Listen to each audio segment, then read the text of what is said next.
The bus ride went really fast.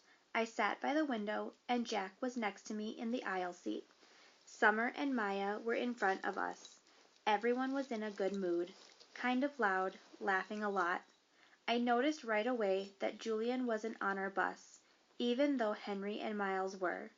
I figured he must be on the other bus, but then I overheard Miles tell Amos that Julian ditched the grade trip because he thought the whole nature retreat thing was quote unquote dorky. I got totally pumped because dealing with Julian for 3 days in a row and 2 nights was a major reason that I was nervous about this whole trip. So now without him there, I could really just relax and not worry about anything. We got to the nature reserve at around noon. The first thing we did was put our stuff down in the cabins. There were 3 bunk beds to every room, so me and Jack did rock, paper, scissors for the top bunk, and I won. Woohoo! And the other guys in the room were Reed and Tristan and Pablo and Nino. After we had lunch in the main cabin, we all went on a 2-hour guided nature hike through the woods.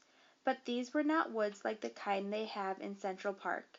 These were real woods, giant trees that almost totally blocked out the sunlight, tangles of leaves and fallen tree trunks, howls and chirps and really loud bird calls. There was a slight fog, too, like a pale blue smoke all around us. So cool. The nature guide pointed everything out to us, the different types of trees we were passing, the insects inside the dead logs on the trail, the signs of deer and bears in the woods, what types of birds were whistling, and where to look for them. I realized that my Lobot hearing aids actually made me hear better than most people, because I was usually the first person to hear a new bird call. It started to rain as we headed back to camp.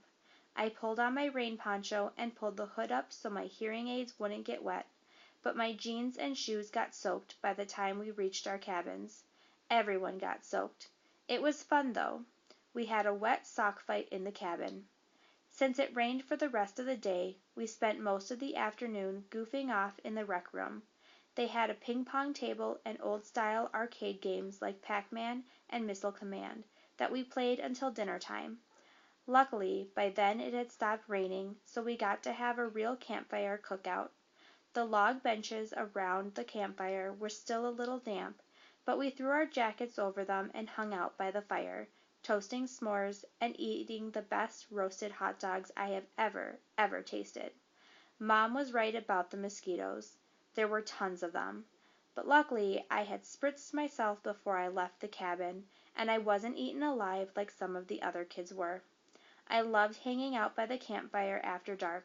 I loved the way bits of fire dust would float up and disappear into the night air, and how the fire lit up people's faces. I loved the sound the fire made, too, and how the woods were so dark that you couldn't see anything around you, and you'd look up and see a billion stars in the sky. The sky doesn't look like that in North River Heights. I've seen it look like that in Montauk, though, like someone sprinkled salt on a shiny black table. I was so tired when I got back to the cabin that I didn't need to pull out the book to read. I fell asleep almost as fast as my head hit the pillow, and maybe I dreamed about the stars. I don't know.